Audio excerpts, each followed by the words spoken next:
ओम हर हर महादेव, जय माता दी। आज मैं श्रीमद् देवी भागवत के 10वां अध्याय आपको सुनाने जा रही हूँ। कथा करने से पहले आपसे निवेदन करना चाहती हूँ, यदि आप हमारे चैनल पे अधिक समय से बने हुए तो अधिक से अधिक लोग को शेयर कीजिए। यदि नए हों तो भी शेयर कीजिए, पुराने हों तो भी शेयर कीजिए। अधिक से अधिक सपोर्ट कीजिए, क्योंकि आप लोग के माध्यम से ही मेरा चैनल चल रहा है। देखिए, बढ़ते जा रहा है, काफ़ी आप लोगों ने सपोर्ट किया है, उसके लिए बहुत बहुत धन्यवाद।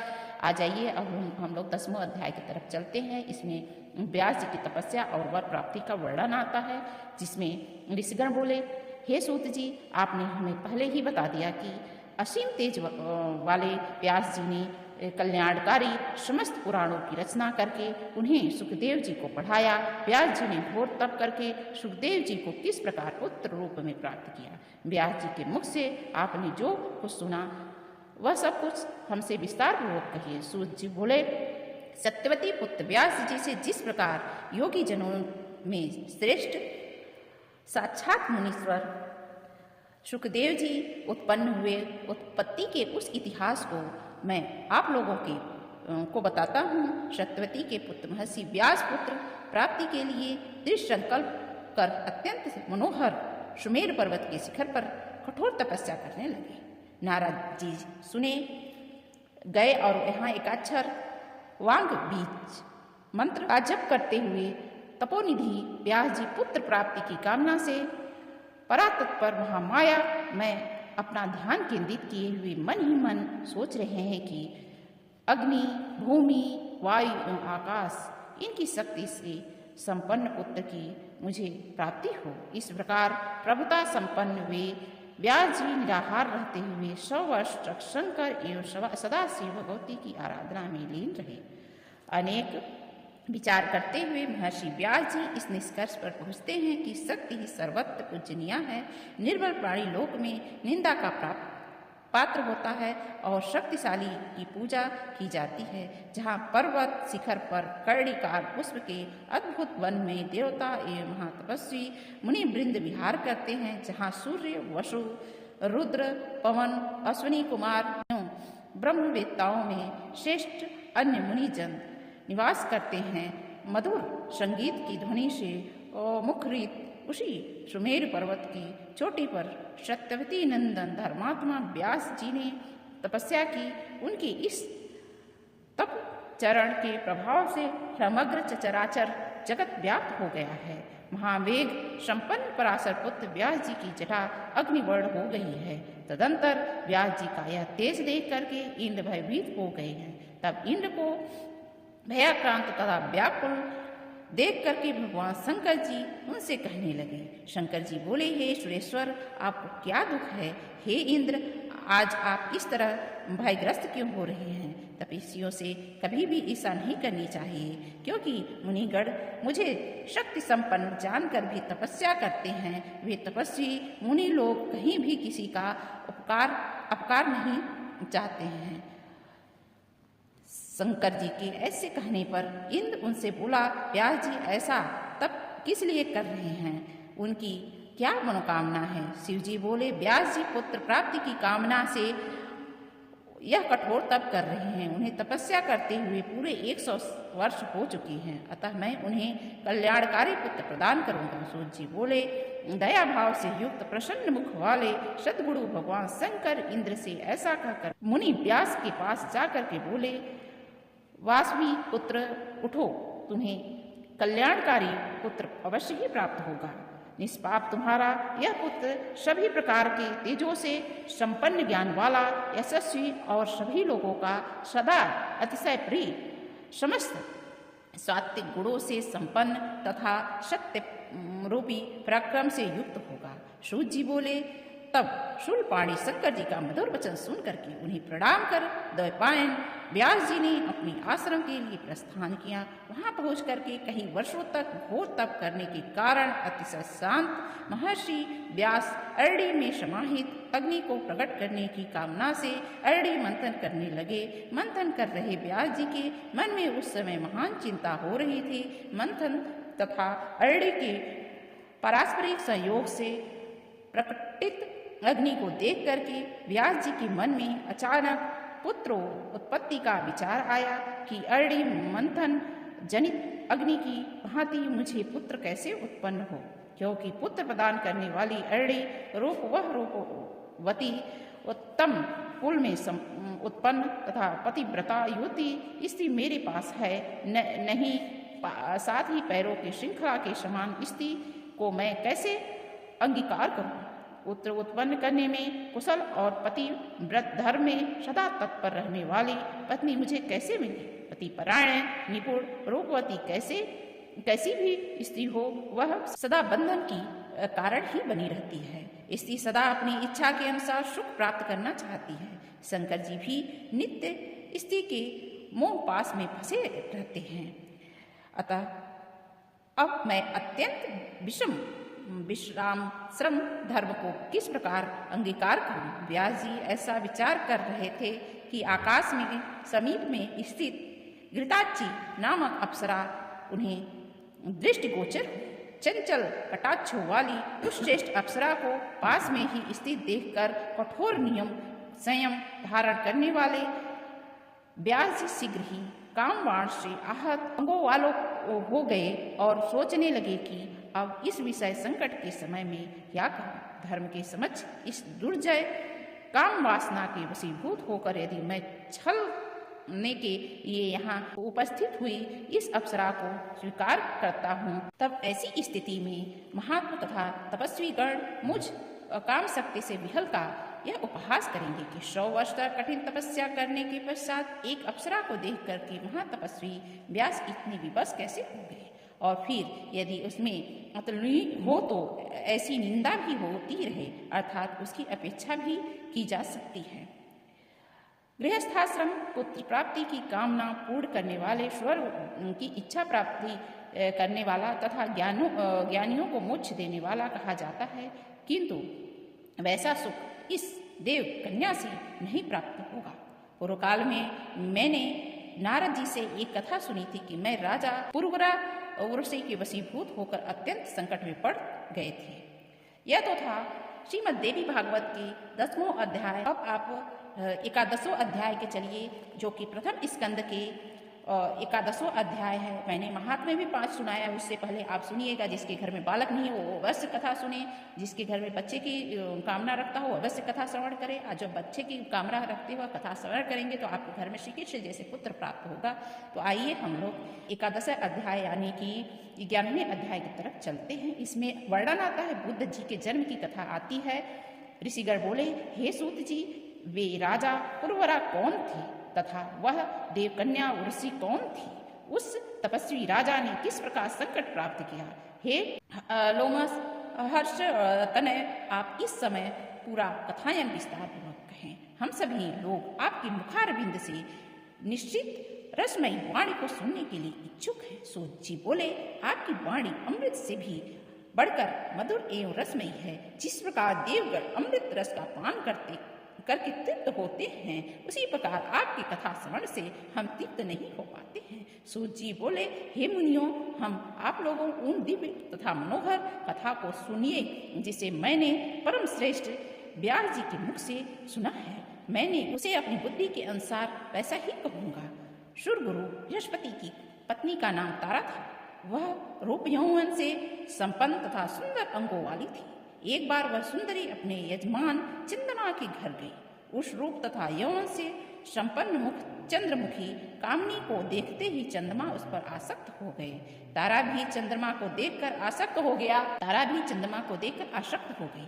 इस प्रकार वे दोनों, तारा तथा चंद्रमा, एक दूसरे को देख करके प्रेम विभोर हो गए। वे दोनों प्रेमोन्नत एक दूसरे को चाहने की इच्छा से युक्ति को विहार करने लगे। इस प्रकार उनके कुछ दिन व्यतीत हुए।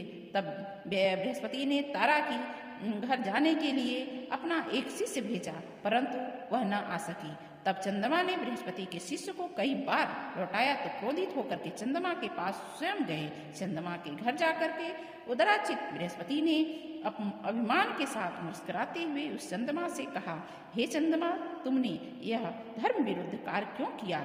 मेरी इस परम सुंदरी पत्नी को अपने घर में क्यों रख लिया? हे देव, मैं तुम्हारा गुरु हूँ और तुम मेरे यजमान हो, तब हे मूर्ख, तुमने गुरु पत्नी को अपने घर में क्यों रख लिया?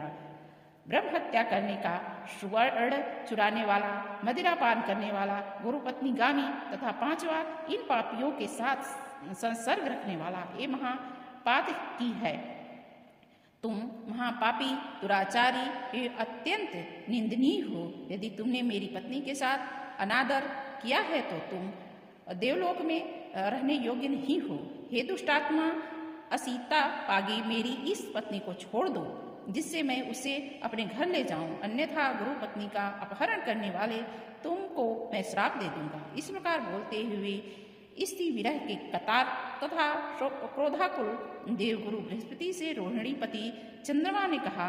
चंद्रमा बोले, क्रोध के कारण ब्राह्मण अपूजनीय होते हैं। क्रोध रहित तथा धर्मशास्त्रज्ञ विप्र पूजा के योग्य है और उन गुणों से हीन ब्राह्मण त्याग के हीन होते हैं। हे अनग, वह सुंदर स्त्री अपनी इच्छा के आपके घर चली जाएगी और यदि कुछ दिन यहाँ ठहर ही गई तो इसमें आपकी क्या हानि है। अपनी इच्छा से ही वह यहाँ रहती है। सुख की इच्छा रखने वाली वह कुछ दिन तक यहाँ रहकर अपनी इच्छा से चली जाएगी। आपने ही तो पूर्व में धर्मशास्त्र के इस मत का उल्लेख किया है कि संसर्ग से स्त्री अपने वेद कर्म से ब्राह्मण और कभी दूषित नहीं होते हैं।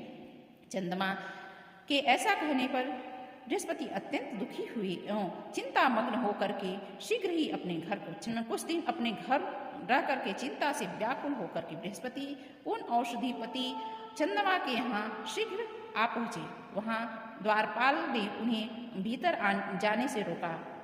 तब वे क्रोध होकर के द्वार पर ही रुक गए। कुछ देर तक प्रतीक्षा करने पर जब चंद्रमा वहीं नहीं आए तब बृहस्पति अत्यंत क्रोध हो उठे।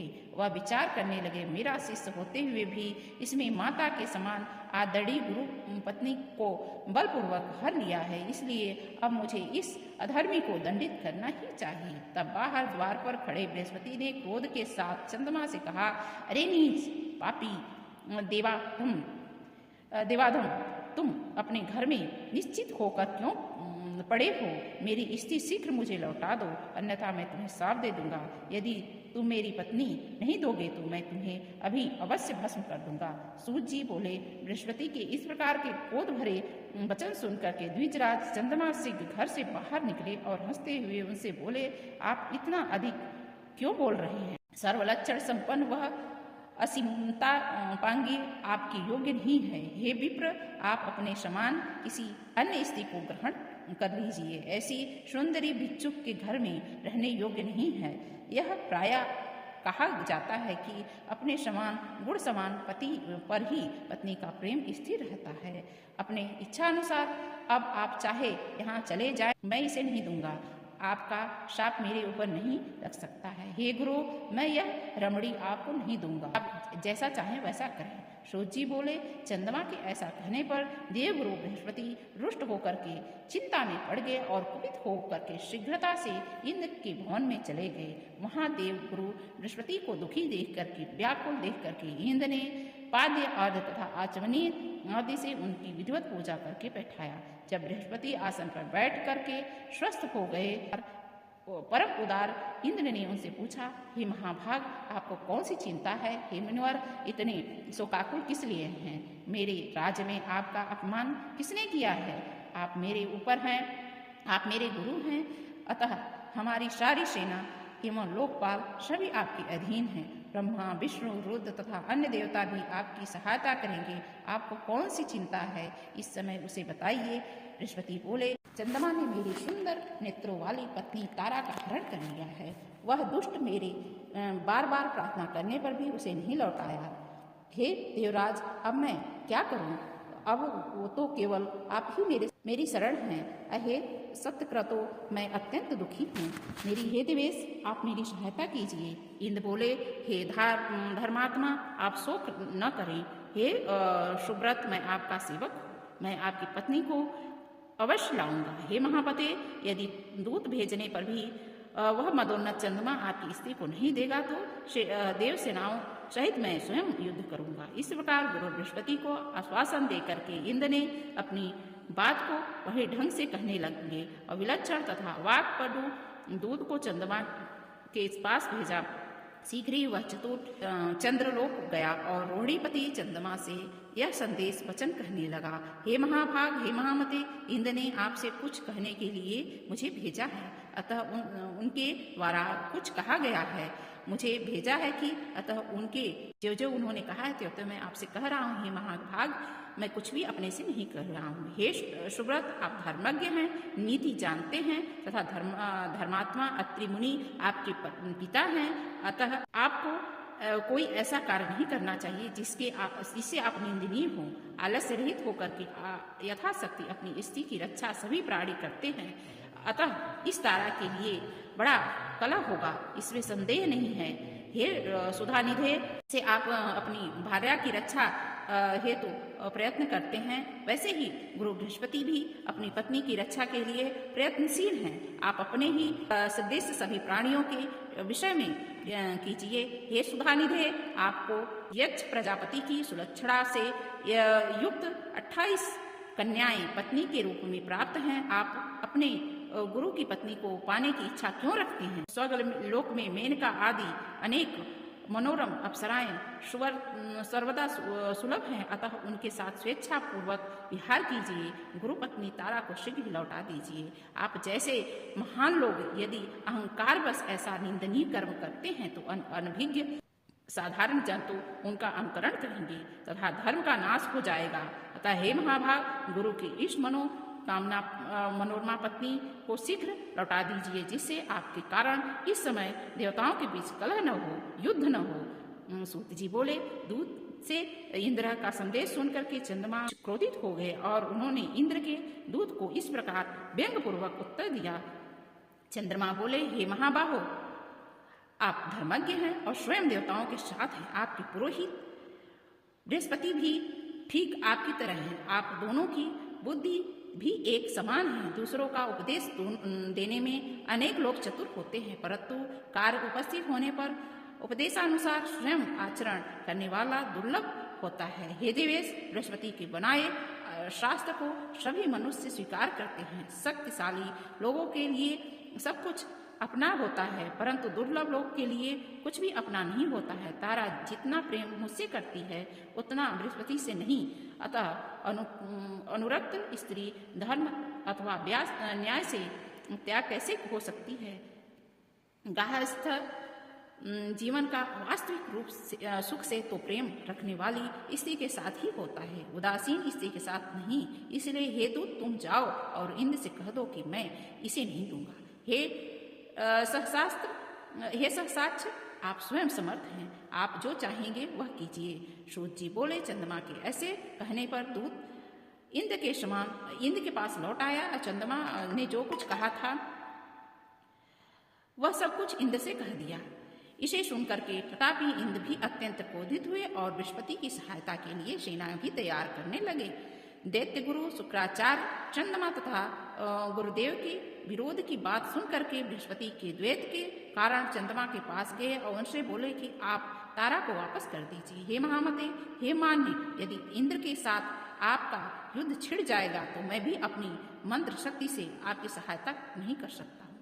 गुरु पत्नी का अनादर की बात सुन करके शुक्राचार्य को बृहस्पति का शत्रु जान करके शिव भी बृहस्पति की सहायता के लिए तैयार हो गए।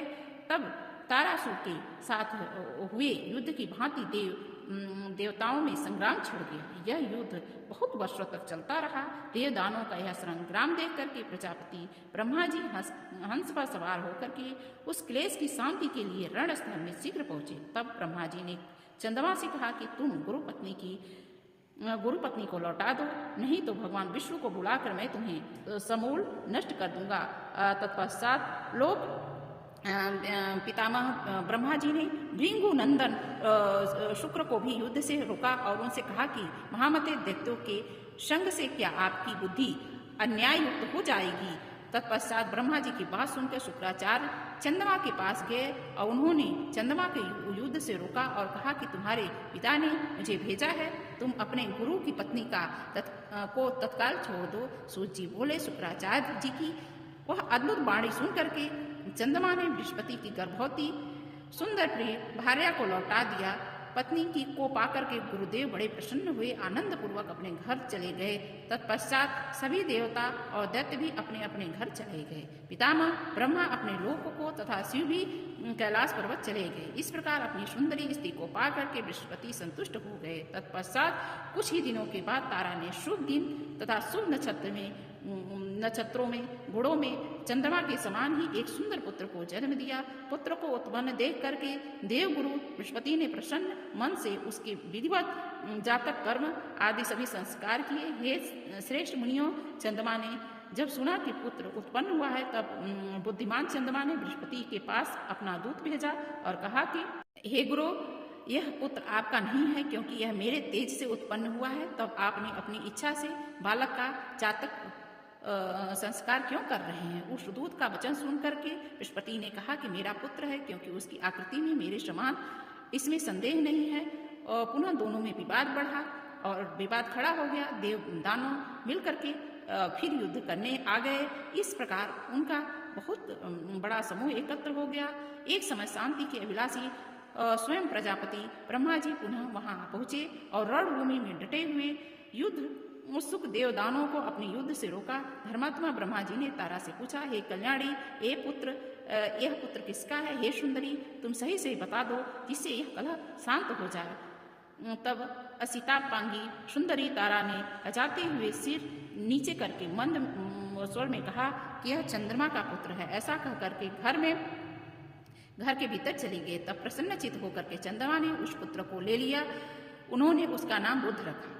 पुनः वे अपने घर ले आए। तत्पश्चात ब्रह्मा जी अपने लोक को तथा इंद्र सहित सभी देवता भी चले गए। इसी प्रकार प्रेक्षक भी जो जहाँ से आए थे वहाँ सभी लोग चले गए, स्थान ग्रहण कर लिए। हे मुजन, इस प्रकार गुरु के क्षेत्र में चंद्रमा से बुद्ध की उत्पत्ति का यह वृतांत जैसा मैंने पूर्व में सत्यवती पुत्र व्यास जी से सुना था, वैसा ही आपको कह दिया। यह तो था श्रीमद् देवी भागवत का 11वां अध्याय और प्रथम स्कंद का 11वां अध्याय, यानी प्रथम स्कंद का 11वां अध्याय। आपको सुन के कैसा लगा? और फिर उसके बाद में अनेक प्रकार का वर्णन आता है। अभी तो महात्मा मैंने सुनाया था, अब आपको सुनने में बहुत ही इंटरेस्ट आएगा, क्योंकि बहुत सारी कथाएं देवी भागवत में छुपी हुई हैं जो कि आप नहीं जानते हैं। उस कथा को जानने के लिए मेरे चैनल को लाइक करेंगे, यदि सब्सक्राइब करेंगे तभी सारी आप कथाएं प्राप्त कर सकेंगे और कहानियां प्राप्त कर सकेंगे कि प्राचीन काल में हमारे देवताओं ने भी, जो देवताओं थे उसके साथ दानों ने कैसे किया, हमारे देवताओं के साथ कैसा हुआ, देवताओं में कैसे कैसे विवाद छिड़ा। ये सब आपको सुन के कैसा लगा? यदि आपको कथा थोड़ा भी अच्छी लगे तो अधिक से अधिक लोग को शेयर कीजिए। और इसके बाद में मैं आपको माघ आ रहा है तो माघ महीने का आपको महात्मा सुनाऊंगी, जिसको सुन करके आप बहुत ही शुद्ध हो सकते हैं और अंत में आपको मोक्ष की प्राप्ति हो सकती है। जय श्री कृष्ण, राधे राधे, जय माता दी, ओम हर हर महादेव। ये माता रानी की कथा है। माता रानी की कथा में सारा वर्णन आता है। इसमें शिव भी हैं, शक्ति भी हैं, विष्णु भी हैं, ब्रह्मा जी हैं, बृहस्पति भी हैं, बुद्ध भी हैं, शुक्र भी हैं, सब देवी देवता इसमें समाहित है। देखिए वर्णन आता है। मैं अपने मुँह से कुछ नहीं कह रही हूँ, जो इसमें दिया गया वही मैं कह रही हूँ। अब मैंने पूरा पुराण उठाई हूँ, ऐसा नहीं कि मैं अपने मुंह से कुछ बोल रही हूँ। यदि कथा अच्छी लगे तो अधिक से अधिक लोग को शेयर कीजिए, सपोर्ट कीजिए, प्लीज प्लीज प्लीज।